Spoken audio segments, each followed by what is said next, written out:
வணக்கம் friends, welcome to சுவை it's.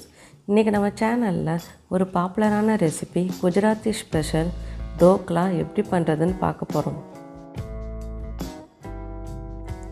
ஒரு பவுலில் 2 டீஸ்பூன் சர்க்கரை எடுத்துக்கலாம். அது கூட மஞ்சள் தூள் 1/4 டீஸ்பூன், எலுமிச்சை சாறு 1 டேபிள் ஸ்பூன், உப்பு 1/2 டீஸ்பூன், தண்ணி 1/2 கப் சேர்த்துக்கலாம். சர்க்கரையெல்லாம் கரையிற வரைக்கும் இதை நல்லா மிக்ஸ் பண்ணி விட்டுக்கோங்க. இப்போ இது கூட 1 டீஸ்பூன் எண்ணெய் சேர்த்துக்கலாம். இதையும் சேர்த்து மிக்ஸ் பண்ணி விட்டுக்கோங்க. இப்போ இது மேலே ஒரு சல்லடையை வச்சுக்கலாம். 1 கப் அளவு கடலை மாவு எடுத்து அதை சலிச்சு விட்டுக்கோங்க.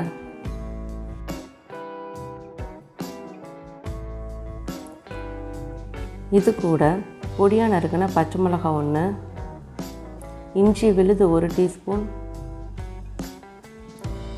இது எல்லாத்தையும் நல்லா மிக்ஸ் பண்ணி விட்டுக்கோங்க. இப்போ இதில் 1/4 கப் அளவு தண்ணி சேர்த்துக்கிறேன். இதை கட்டி எதுவும் இல்லாமல் நல்லா கலந்து விட்டுக்கணும். மாவு ரொம்ப திக்காகவும் இருக்கக்கூடாது, ரொம்ப தின்னாகவும் இருக்கக்கூடாதுங்க.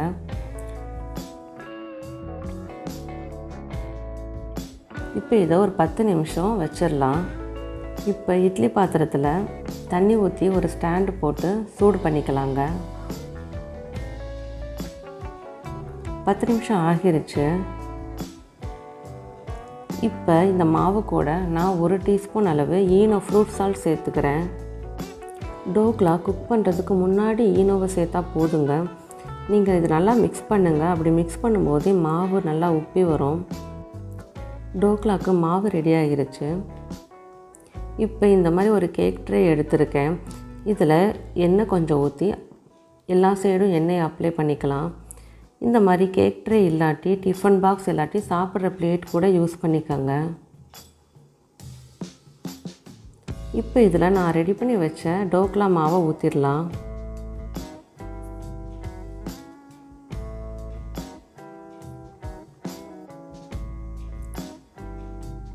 இப்போ தண்ணி நல்லா கொதிச்சு வந்துருச்சு. இதில் நம்ம ரெடி பண்ணி வச்ச கேக் ட்ரேவை உள்ளே வச்சிடலாம். இதை க்ளோஸ் செஞ்சு 20 நிமிஷம் மீடியம் ஃப்ளேமில் வச்சு குக் பண்ணிக்கலாம். இப்போ 20 நிமிஷம் ஆகிருச்சு. டோக்லா நல்லா வெந்திருக்குங்க. சைட்லாம் பார்த்தீங்கன்னா நல்லா பிரிஞ்சு வந்திருக்கு. அதுலேயே நல்லா வெந்துருச்சுன்னு கண்டுபிடிச்சிடலாம். இப்போ இதை வெளில எடுத்து கொஞ்சம் நேரம் ஆற விட்டுறலாம். அடுத்து தாளிக்கிறதுக்காக ஒரு பேனில் 2 டீஸ்பூன் எண்ணெய் சேர்த்துக்கலாம். எண்ணெய் சூடானதும் 1 டீஸ்பூன் அளவு கடுகு சேர்த்துக்கலாம். கடுகு பொரிஞ்சதும் 3 பச்சை மிளகாய் நீல வாக்கில் கட் பண்ணி சேர்த்துக்கிறேன். இதை லோ ஃப்ளேமில் வச்சு ஃப்ரை பண்ணிக்கலாம்.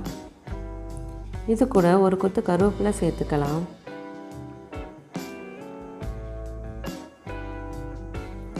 இப்போ 1/2 கப் அளவு தண்ணி இதில் சேர்த்துக்கலாங்க.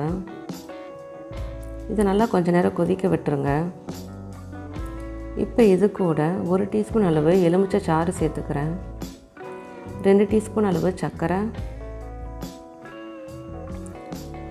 1 சிட்டிகை பெருங்காயம், 1 சிட்டிகை உப்பு சேர்த்து இது எல்லாத்தையும் நல்லா மிக்ஸ் பண்ணிக்கோங்க. இப்போ நம்ம ஸ்டவ்வை ஆஃப் பண்ணிடலாம். ஒரு கத்தியை வச்சு சைட்லெல்லாம் லைட்டாக எடுத்து விட்டுருங்க. அது வெந்ததுனால ஆல்ரெடி தனியாக பிரிஞ்சு தான் இருக்கும். இப்போ இது மேலே ஒரு பிளேட்டை வச்சு கமத்திடலாம்.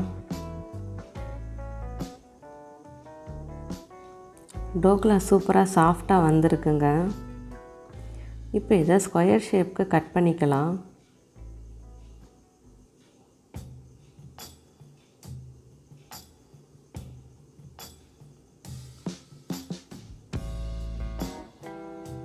இப்போ இதை கட் பண்ணியாச்சு. பாருங்கள், பார்க்கவே சாஃப்டாக நல்லா ஸ்பாஞ்சியாக இருக்குது. இப்போ இதில் நம்ம ரெடி பண்ணி வச்ச தாளிப்பூ சேர்த்துடலாம்.